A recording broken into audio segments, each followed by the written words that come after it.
The universe does not care about your dreams. It does not reward effort. It does not guarantee fairness.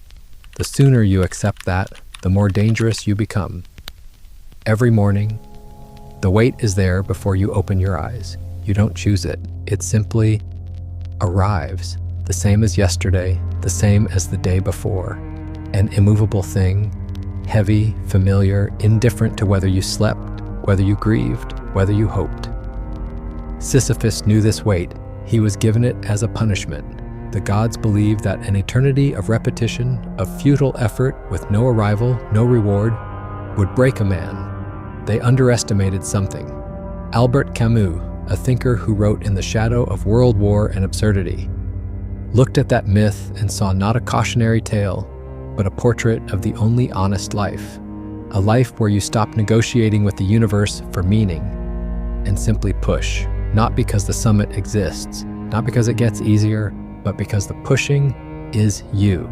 It is the only you that is real. This video is about that version of yourself, the one the gods didn't account for. Here's the thing about the life you're living right now. It was designed by people who needed you manageable, not evil people, not a conspiracy, just a system. A system that discovered very early on that a person chasing a better future is a person who tolerates a worse present. So the culture handed you hope like a leash. Work hard now, be patient now, suffer now, because someday it pays off. And you believed it. Of course you did. So did I. So did almost everyone. You tolerated the job that drained you because maybe the next one. You postponed the hard conversation because maybe when the timing is right. You scrolled through other people's highlight reels at midnight because somewhere inside you were still waiting for the version of your life that matches the story you were sold. That is not weakness, that is programming. But here is where it turns dangerous. That hope, the one that feels like a lifeline, is actually the source of your paralysis. Your brain doesn't act when it believes relief is coming. It waits, it conserves, it procrastinates. Not out of laziness, but out of a very rational calculation. Why push the rock if the road is about to flatten? The road never flattens. And every day you spend waiting for it to is a day the rock slides back down. Now I want to go deeper, because this isn't just about motivation hacks or morning routines. This is about something that has been sold to you at the deepest level. By religion, by productivity culture, by every institution that needed your compliance. The idea that suffering is temporary, that it is a station on the way to something better, that if you are good enough, disciplined enough, faithful enough, the universe will eventually balance the ledger. Camus had a word for this. He called it a leap. A philosophical leap of faith that replaces the intolerable reality of meaninglessness with a story that makes it bearable. And he was not kind about it.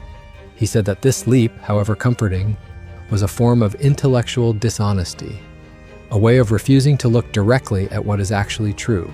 What is actually true? The universe does not know your name. It does not track your effort. It does not owe you an outcome proportional to your sacrifice. The market can destroy a decade of work in a week. A diagnosis can erase a decade of health in a moment. And no amount of purpose, no mission statement, no vision board, no deeply held belief in your destiny changes that fundamental, cold, structural reality. This is not nihilism. This is not despair. This is the beginning of something far more powerful than hope. Because once you stop demanding that reality be fair, reality loses its ability to break you. But I have to be honest with you about what happens in the gap. Because when someone first truly accepts this, I mean actually accepts it, not just intellectually nods at it, there is a moment that feels like free fall. If there is no summit, why climb? If the repetition never resolves into meaning, why show up? If the universe doesn't care, what exactly are you defending? This is the valley. And it is real. Psychologists who study what happens after people abandon their core belief systems, after a loss of faith, a career collapse, a relationship that defined them, they describe a phase of acute identity dissolution. You don't just lose the story, you lose the self that the story was built around. Some people are pushed here by trauma, a termination letter, a door that closes without explanation, a relationship that ends and takes half your sense of self with it. Others, the rarer kind, walk here on purpose. And here is the critical distinction. The ones who are pushed into the void often get lost in it. They build a new story as fast as possible, a new religion, a new obsession, a new relationship, anything to replace the silence. The ones who walk in voluntarily and who face the void with open eyes and steady hands, they discover something the others never find. The rock was never the punishment. The rock was always the point. So what does this actually look like? In practice, in a real life, it looks like this.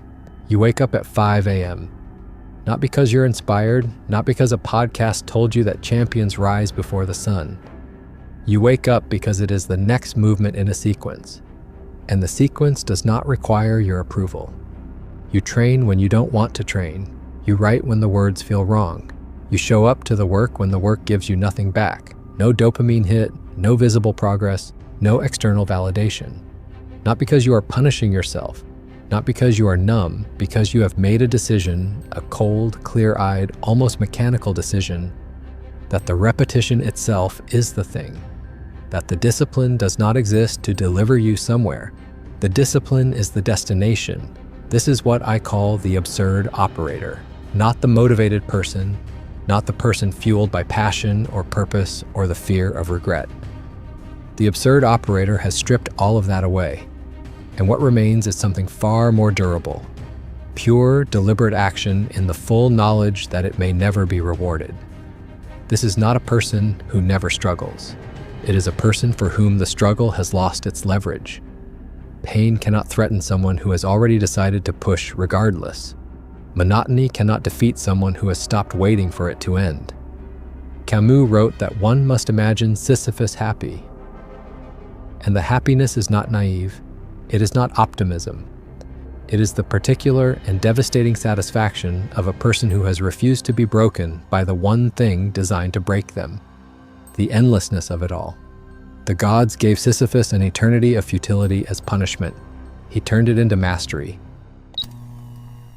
So I want to ask you something directly, not rhetorically, actually directly. What are you waiting for? Not in your life broadly, in today, right now. What is the thing you have been circling for weeks, for months, the thing you keep restarting on Monday, the thing you're going to tackle once things calm down? What is it? Because here's what I need you to understand. That thing will never feel easy. The resistance you feel toward it is not a signal that the timing is wrong. It is not a sign that you need more preparation, more clarity, more motivation. The resistance is structural. It is built into the nature of hard things, and the person who waits for the resistance to lift waits forever. The Sisyphus Method is not a technique. It is not a morning routine or a productivity framework. It is a fundamental reorientation of your relationship with effort, from conditional to unconditional. You stop pushing because you believe it will pay off. You push because you are the kind of person who pushes. That's it. That is the whole thing. And I know how that sounds. I know it sounds bleak or cold or like a philosophy for someone who has given up on joy. But I want you to sit with this for just a moment. The most alive you have ever felt was probably not during a vacation. It was not during a moment of comfort or ease. It was in the middle of something hard, something you almost quit, right before you decided not to. That feeling, that is not a side effect of the struggle. That is what you actually are. So here is your warning, and your invitation wrapped in the same sentence. If you start applying this, you will lose your excuses, all of them. Every story you have told yourself about why you're not yet who you're supposed to be, it will no longer hold. And that will feel at first like losing something precious. It is not. It is just the boulder, waiting. Push.